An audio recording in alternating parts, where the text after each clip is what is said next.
مرحبا بكم فيديو جديد، وصفة جديدة. وصفتنا اليوم تحلية سهلة واقتصادية. في هاد التحلية غادي نحتاجو نص لتر ديال الحليب، جوج ديال الفلان، كأس تاع السكر، غادي نحتاجو 3 المعالق تاع الدقيق، وغادي نحتاجو كأس تاع الماء، معلقة ديال نيسكافي، وجوج ديال لي بسكوي بحوالي 200 غرام. غادي نحتاجو الكراميل. وهاد البسكوي للتزيين، التزيين كيبقى اختياري، كل واحد يزين باش بغا. في واحد الكاسرونه غادي نوضعو نص لتر تاع الحليب، غادي نزيدو عليه كاس تاع الماء، غادي نزيدو عليه 3 المعالق تاع الدقيق. نحاول انني نخلط الخليط جيدا باش ما يبقاش لينا دوك الكتل ديال الدقيق، حيت الا خليناهم هكاك ونزلنا الخليط فوق العافيه غادي تحرق. هذاك الشيء علاش نحاول انني نخلط مزيان.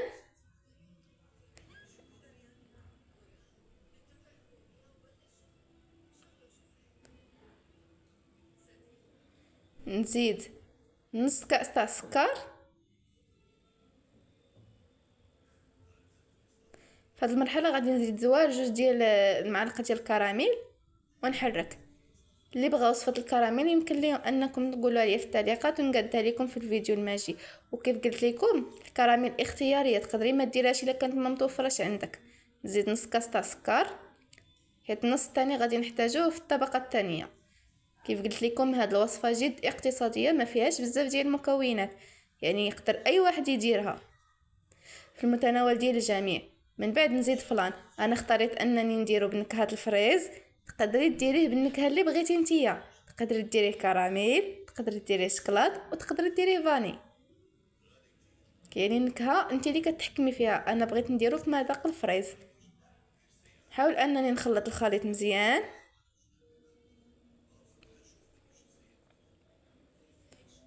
وننزلو فوق عافيه اللي تكون مهيله، ونبقى مستمره في التحريك.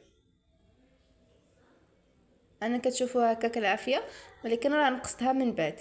غادي نحاول انني نحرك الخليط ديالي مزيان، ونزيد عليه جوج معالق ديال البسكويت اللي مطحونين.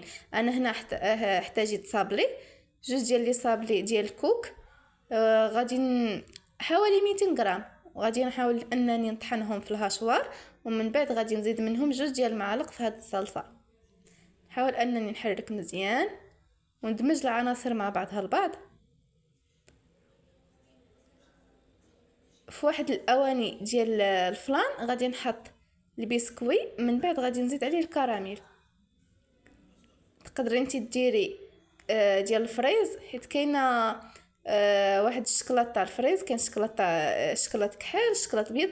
يعني انت تقدري ما ديريش كاع كراميل، على حسب انت اشنو بغيتي، الطعم اللي انت باغا ديريه في لي كلاص ديالك اولا التحليه ديالك.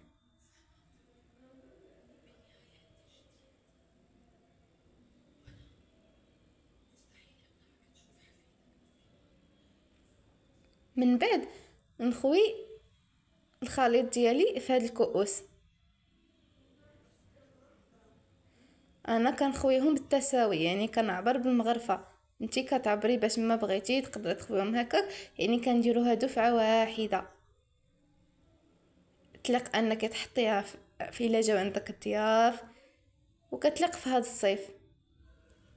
نظرا للثمن ديال المقادير راها جد جد جد اقتصاديه، ولكن راه المذاق ديالها لا يعلى عليه.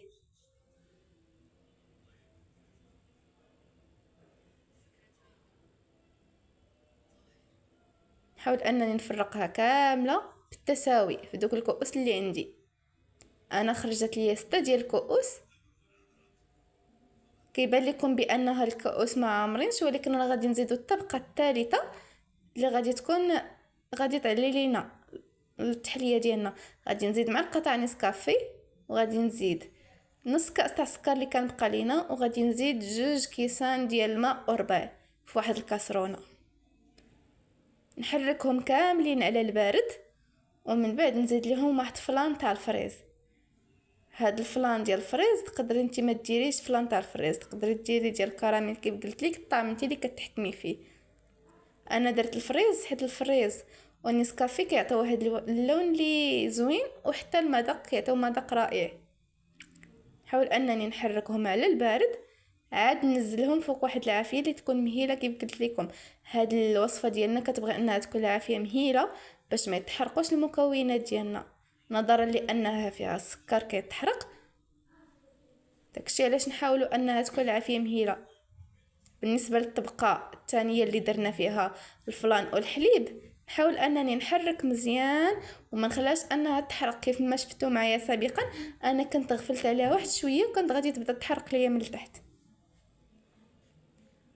من بعد غادي نجيب واحد المعلقه وغادي نقلبها، عاد نبدا نخوي الخليط باش ما يتخسرش ليا الفورمه ديال الكؤوس ديالي اولا التحليه ديالي. انا في هذه المرحله راني تحرقت. انت حاولي انك تكديهم مزيان. انا ما كنتش مركزه مزيان، هذاك الشيء علاش الخليط بقى كيهبط ليا على ايدي حتى تحرقت. انت ما ديريش في حالي، يعني حاولي انك تركزي فاش تكوني في هذه المرحله. من بعد نخوي في الكؤوس الثاني اللي عندي. هنا غادي ندير معكم غير 3 تاع الكؤوس وغادي نقطعه. هذه هي النتيجه النهائيه. انا زينتهم كي قلت لكم بالكراميل وهذا البسكويت، انت تقدري تزينوه باش ما بغيتي. هذا هو الشكل النهائي. نتمنى ان تنال الاعجاب ديالكم. ما تنسوش الاشتراك في القناه باش يوصلكم كل جديد، وصفات جد اقتصاديه.